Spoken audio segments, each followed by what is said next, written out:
ಇಡೀ ಈ ಘಟನಾವಳಿಗಳು ನಡೆದಿರ್ತಕ್ಕಂಥದ್ದು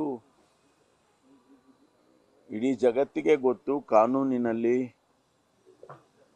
ಅವಕಾಶ ಇಲ್ಲದೇ ಇದ್ರೂ ಕೂಡ ಅವರು ಅಂತಹ ತೀರ್ಮಾನ ತಗೊಂಡಿದ್ದಾರೆ ಅಂತೇಳಿ, ಅವರು ಬಹುಶಃ ಅವ್ರ ಕೆಲಸ ಅವ್ರು ಮಾಡಿದ್ದಾರೆ ಅಂತೇಳಿ ಸಮರ್ಥನೆ ಮಾಡ್ಕೋಬಹುದು. ಆದರೆ ನಾವು ಹೇಳಿರುವಂಥದ್ದು ಅಥವಾ ಹೇಳ್ತಾ ಇರುವಂಥದ್ದು, ನಿಮಗೆ ಕಾನೂನಿನಲ್ಲಿ ಪರಿಶೀಲನೆ ಮಾಡಬೇಕಾಗಿತ್ತು ಇನ್ನೂ ಹೆಚ್ಚಿನ ಮಟ್ಟದಲ್ಲಿ, ಮತ್ತು ಇಡೀ ಸಂಪುಟ ನಿಮಗೆ ಅಡ್ವೈಸ್ ಮಾಡಿದೆ. ನೀವು ಶೋಕಾಸ್ ನೋಟಿಸ್ ಕೊಟ್ಟಿರೋದು ಕೂಡ ಸರಿ ಇಲ್ಲ, ಮತ್ತು ಪ್ರಾಸಿಕ್ಯೂಷನ್ ಕೊಡಬೇಡಿ ಅಂತೇಳಿ ಇವಾಗ ಸುಮ್ಮನೆ ಏನೋ ಒಂದು ಲೆಟರ್ ಪತ್ರ ಬರೆದಿಲ್ಲ. ಕ್ಯಾಬಿನೆಟ್ನಲ್ಲಿ ಸುದೀರ್ಘವಾಗಿ ಚರ್ಚೆ ಆಗಿ ಕಾನೂನಿನ ತಜ್ಞರು, ಅಡ್ವೊಕೇಟ್ ಜನರಲ್ ಅವರು, ಲೀಗಲ್ ಅಡ್ವೈಸರ್ಸು, ಅವರನ್ನೆಲ್ಲರನ್ನೂ ಕೂಡ ಕನ್ಸಲ್ಟ್ ಮಾಡಿ ನಾವು ಅವರಿಗೆ ಅಡ್ವೈಸ್ ಮಾಡಿದ್ದೇವೆ. ಅವರು ಕಾನೂನಲ್ಲಿ ಅವಕಾಶ ಇದೆ ಅವರಿಗೆ, ನಮ್ಮ ಅಡ್ವೈಸನ್ನು ತಿರಸ್ಕಾರ ಮಾಡಿ ಅವರು ಮುಂದುವರಿಬೋದು ಅಂತ. ಆದರೆ ಜಸ್ಟಿಫೈ ಮಾಡಬೇಕು ಅಂತ ಇದೆ, ಅವ್ರು ಜಸ್ಟಿಫೈ ಮಾಡೋಕ್ಕೆ ಆಗಲಿಲ್ಲ. ಅದಕ್ಕಾಗಿ ನಾವು ಅವರಿಗೆ ಆ ರೀತಿ ಹೇಳಿದ್ವಿ. ಇದರಲ್ಲಿ ಜಾತಿ ಎಲ್ಲಿ ಬಂತು? ಜಾತಿ ಪ್ರಶ್ನೆ ಎಲ್ಲಿ ಬರ್ತದೆ? ನೀವು ಅದನ್ನು ಎಷ್ಟು ಕೀಳು ಮಟ್ಟಕ್ಕೆ ತಗೊಂಡು ಹೋಗ್ತೀರಿ ಒಂದು ಸಂವಿಧಾನದ ಸ್ಥಾನವನ್ನು ಅಂತೇಳಿದರೆ.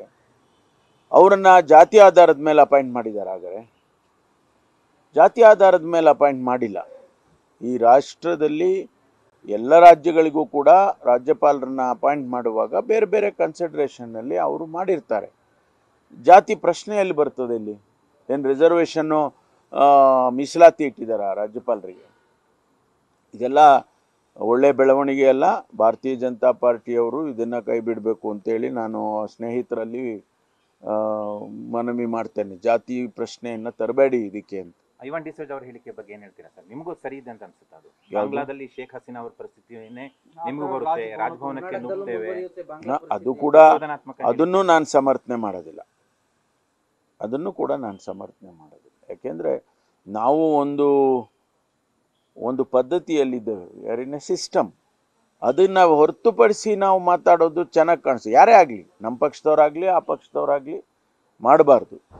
ಅವರು ಯಾವ ಅರ್ಥದಲ್ಲಿ ಹೇಳಿದಾರೋ ಗೊತ್ತಿಲ್ಲ, ಆದರೆ ಸರಿ ಕಾಣಿಸ್ತಿಲ್ಲ ನನ್ನ ದೃಷ್ಟಿನಲ್ಲಿ. ದೂರ ದಾಖಲು ಮಾಡ್ಕೋಬೇಕು ಅವ್ರ ವಿರುದ್ಧ ಅಂತಲೂ ಆಗ್ರಹ ಮಾಡ್ತಾ ಇದ್ದಾರೆ ಐವಾನ್ ಡಿಸೋಜಾ ಅವ್ರ ವಿರುದ್ಧ. ಅವರು ವೈಯಕ್ತಿಕವಾಗಿ ಏನೆಲ್ಲ ಈಗ ಭಾಳ ಜನ ಮಾತಾಡ್ತಾರೆ, ವೈಯಕ್ತಿಕವಾಗಿ ಕೆಟ್ಟ ಶಬ್ದ ಎಲ್ಲ ಉಪಯೋಗಿಸ್ಬಿಟ್ಟಿದ್ದಾರೆ. ಅದೆಲ್ಲ ಸರಿ ಅಂತ ನಾನೇನು ಸಮರ್ಥನೆ ಮಾಡೋದು. ರಾಜ್ಯಾದ್ಯಂತ ಸರ್ ಹಿಂಸಾಚಾರ, ಕಲ್ಲು ತೂರಾಟ ಆಗಿದೆ, ಪೊಲೀಸರು ಕೈ ಕಟ್ಟಿ ಸುಮ್ಮನೆ ನೋಡ್ತಾ ಇದ್ದಾರೆ.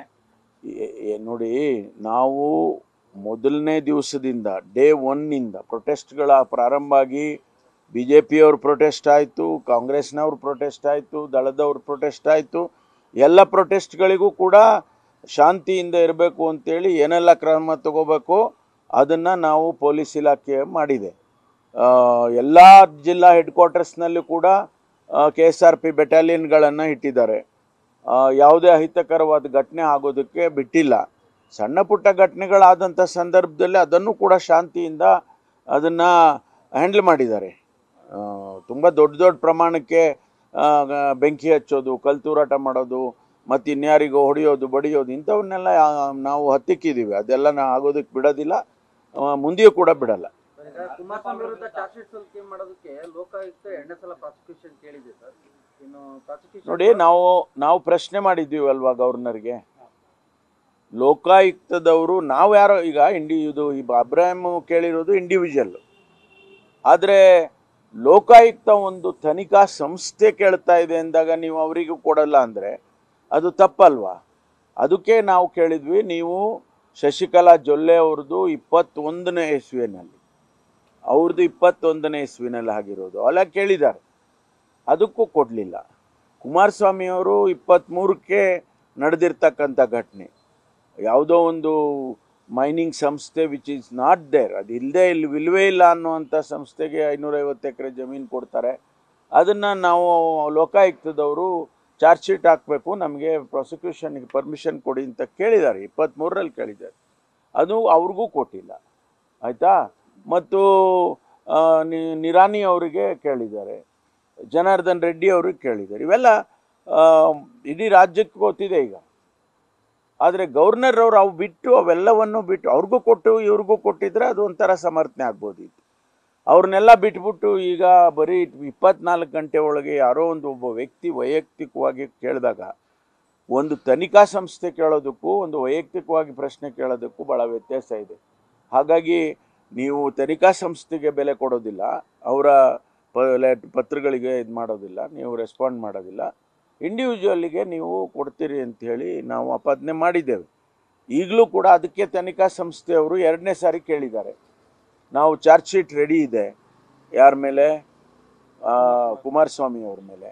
ಹಾಗಾಗಿ ನೀವು ಕೊಡಿ, ಪರ್ಮಿಷನ್ ಕೊಡಿ ಪ್ರಾಸಿಕ್ಯೂಷನ್ ಮಾಡೋದಕ್ಕೆ ಅಂತ ಕೇಳಿದ್ದಾರೆ. ಅವು ಕೊಡಬೇಕಲ್ವಾ ಅವರು?